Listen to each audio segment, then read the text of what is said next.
ilang minuto yan? Ayun lang po. Pero ano yan, tulog yan. Matutulog?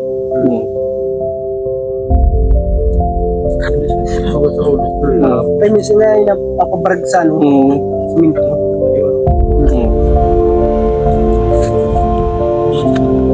Yung tulog siya. Yung bagyan namin yun ay, parang ako na yung sarili nyo. Kasi sa mga tanay, wala din sa loob. Kaya natin sa may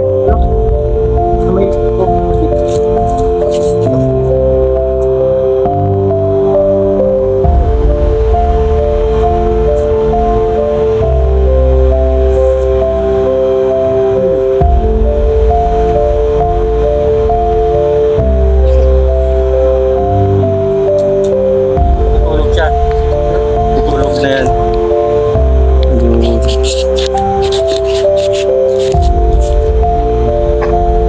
Ganun pala. matay nga po ito ng lahat. Kaya pero may ang pagkakas niya, nasa kanya permit. Yung permit yung ano niya. Talagaan. Sa isang araw, ilang beses na. So po ay mga patabis. Tapos sa gabi. Talaga siya.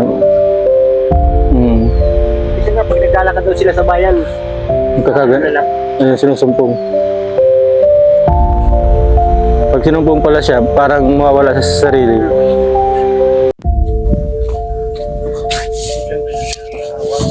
Kuya, may isda dyan. Nakaprito na yata, Sandro. Nagkuha ka na lang, Sandro, na isda mo. Sa utak nila. Sandro, ay na ito kuya, magkuha ka na lang. Utak nila na nagmamalfunction. Pininit ko ito, malamig nga agad.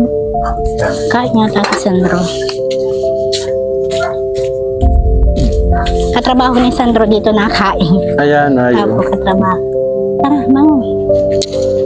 Bangon daw, sabi ni kuya, mag-inom daw tubig. Dali na, para may masmasan.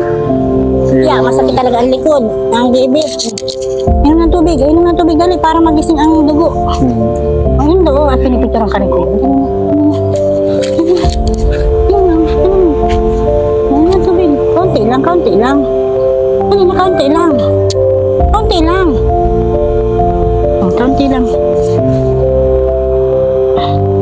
Ang dami na din ang